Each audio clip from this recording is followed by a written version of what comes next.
The spirit of this age, Antichrist as it has ever been, wants you to eat humans, your own species. Hollywood has subconsciously been programming humanity to eat humans to normalize this.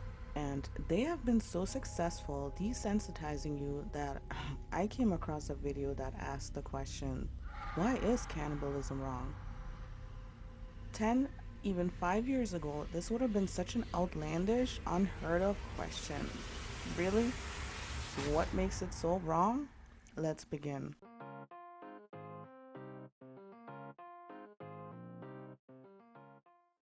Think of the story of Hansel and Gretel, told to us as young children. A witch luring children with candy to cook them in her oven, paintings and depictions of old eating children. Just a folklore to scare children, or is it a deeper spiritual truth of the most depraved act a human can do to another human? So, last week I found out that cannibalism is in fact not illegal in the United States. Silly me, I forgot that Satan must have landed in the land of America when he got kicked out of heaven. Like, were you not under the impression that cannibalism was illegal everywhere in the world? Cannibalism is not illegal in the United States with the exception of one state. What? The only state in the United States where cannibalism is illegal is the state of Idaho. Are you kidding me? No. Cannibalism is punishable up to 14 years in prison in the state of Idaho. What? So what happened in Idaho to make cannibalism illegal there? Anyway, I thought she was just talking nonsense, so I went to check the information myself. And guess what? It turned out she was technically right. Although harming or killing someone is illegal, if it wasn't you who harmed or killed the person and they were already dead before you ate them, then it isn't illegal in the US. For example, many undocumented immigrants or homeless people have no legal status and no relatives or friends, means no one cares. After they die, if someone eats them, he is not breaking the law except in Idaho. So, do we live in 2026 AD or 2026 BC? What comes to mind first when discussing this grimy, gruesome realm of topics are these companies slow feeding us our own species for decades. Sue. Oh, it's people. It's Sue. It's people. Did you know that most meat we consume actually contains human remains here in the US? Most people are surprised to learn the FDA actually allows for up to 3% of meat to be human flesh and remains.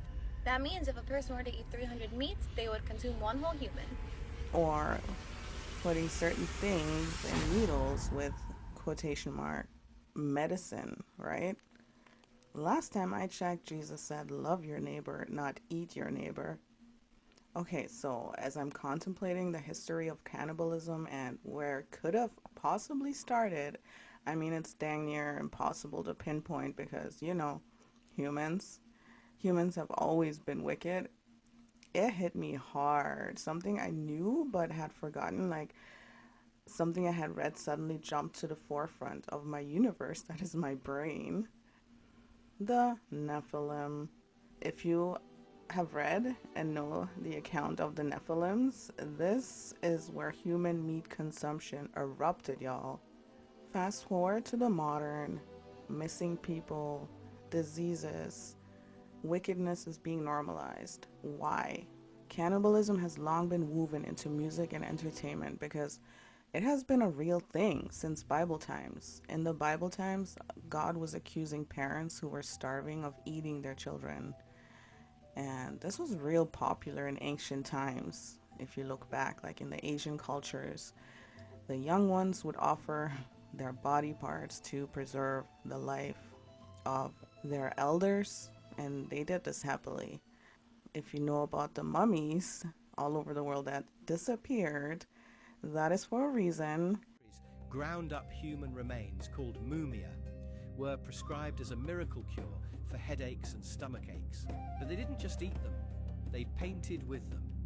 A popular colour called mummy brown was made from crushed up bodies and used in famous masterpieces found in museums today.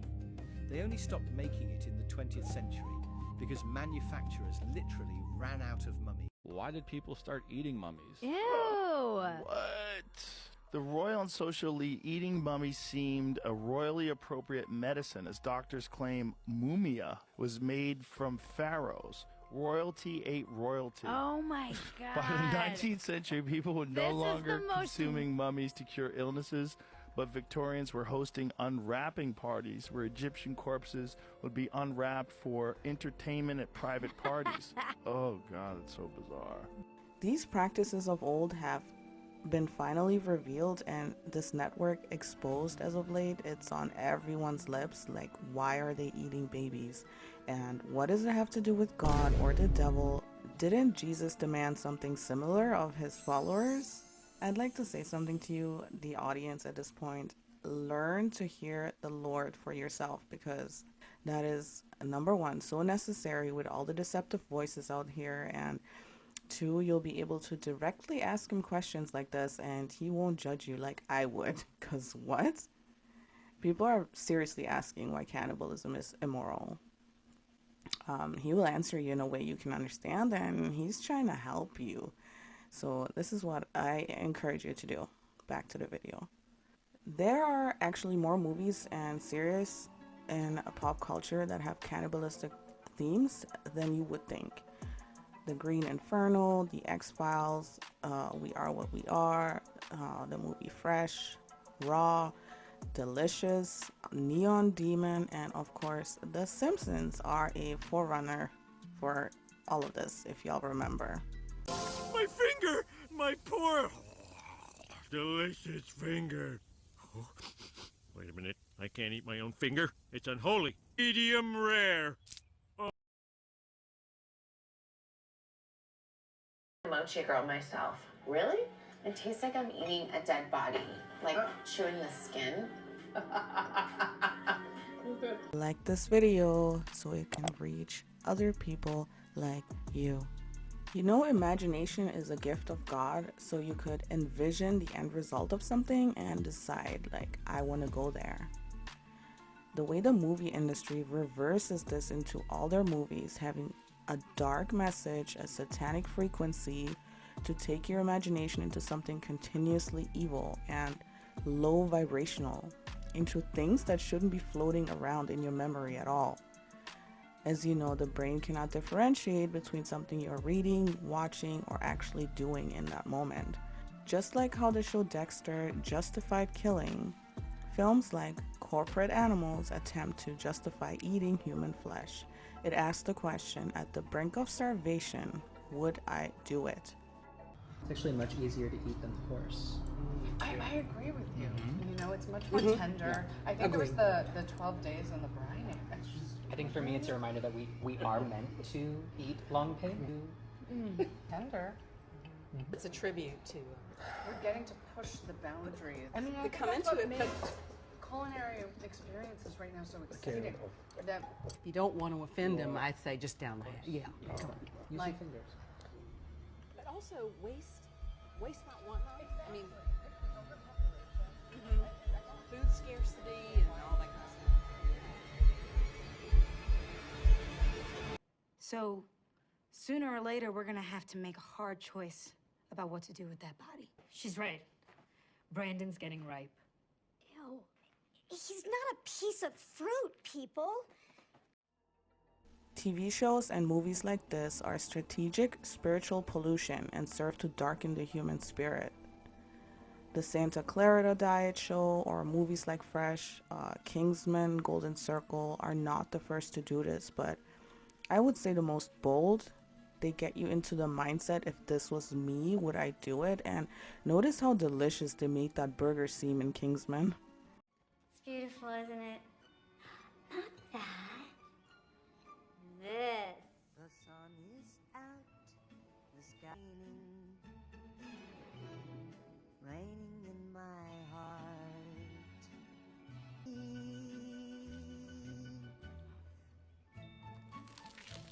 Delicious. Welcome to Golden Circle. This used to be something gruesome and gross, but with Hannibal Lecter came this culinary way of thinking about it. They are presenting it to you in a very palatable, almost culinary art way, aren't they? To ignite and awaken your taste buds. They really want us to believe human flesh consumption is not a big deal. It's not a big deal to crave human flesh. Cannibalism symbolizes moral inversion that videos like this even have to be made explaining why it is wrong. It's such a huge sign. Things have gone terribly wrong, spiritually and socially, in the world. Cannibalism desecrates the image of God. It treats a divine image bearer as livestock or meat. In Genesis 9:3, after the flood, God permits humans to eat animals. He never permits humans to eat humans. Cannibalism collapses the God-ordained distinction between human beings, who are image bearers with dominion, and animals. See how Satan wants to convince people they are nothing but animals and to follow only their animalistic instincts? One example of cannibalism is found in Lamentations 4:10. Compassionate women cook their own children. It is portrayed as the undoing of creation order, love turning into consumption. And just because people are doing it in the Bible doesn't mean that God condones it. God fiercely protects children and condemns anything that destroys them physically, spiritually, or morally. God calls it an abomination, something he did not command, nor did it enter my heart, it says in Jeremiah 7. People can sacrifice their children today by offering them to idols of culture, success, fame, money, exposing them to harmful ideologies, neglecting their spiritual formation. But biblically, the phrase itself refers to actual child sacrifice in fire. The God of Israel provides the sacrifice, just like Isaac being spared. He protects children. He forbids human sacrifice. This is one of the starkest differences between Yahweh and the surrounding gods. Ultimately, in Christianity, God gives his own son, not humanity giving theirs. I love that. You know, there's one symbolic contrast worth mentioning. In the New Testament, Jesus says, "Eat my flesh and drink my blood," but this is spiritual language, not literal cannibalism. Come on. We're too old to not comprehend this. At the Last Supper, the bread and wine symbolizes his sacrifice. Christian communion is the opposite of cannibalism. It is voluntary, self-giving. It is sacramental symbolism. It is life given, not life taken. Bam. Humans are sacred. Blood represents life. Even human ashes. Have you ever seen that through a microscope? Unaliving and consuming humans is the ultimate inversion of creation. From a spiritual perspective, such acts are deliberate desecration, showing total corruption of conscience. That is why it is wrong. Let me also give you a spiritual causation, okay? They say they do this for energy harvesting, and that may well be how the kingdom of darkness thrives, but let me say that Satan hates God, so corrupting his creation, especially the most innocent, is a direct attack on God's design. Satan works to convince humans that good and evil are meaningless, that moral law is optional. Acts of ritual horror instill terror, submission, and psychological trauma, which are tools for spiritual domination. From a biblical viewpoint, sin opens the soul to spiritual bondage. By encouraging abominations, Satan seeks to corrupt souls and draw people away from God, and desensitizing humanity is Satan's strategies. Oh, do you know Barbara? Mom, what are you doing? You're a fighter. Just fight it. Are you also from the Boston area? I was birthed by flames and the wailing of tormented souls. Oh, that's why I had an epidural. Do you enjoy being a demon? It's okay. Must be hard having people afraid of you all the time. You know, actually it is. Thank you for acknowledging. What did you say your name was? Susan? Susan. Susan, you are a breath of fresh air. Oh, stop. You know, sometimes I think people come to me only for my power or my treasure. No one ever just comes by just to say hi. See how I'm doing. That must really hurt. You know it does. To soften people to evil, you know? Repeated exposure to extreme sin, like in these movies or files that have been revealed, whether media, ritual, or moral decay, he wants to normalize rebellion, thus making society more spiritually malleable. So the mission is 1, glorifying evil, and 2, desensitize humanity to evil. Plus, has it ever occurred to you that actual diseases come with this not so big deal practices and acts? It makes you wonder about certain celebrities who have certain diseases. This is why they completely saturated the meat industry with this abomination, feeding everyone a bit of human here and there without our knowledge, without our consent.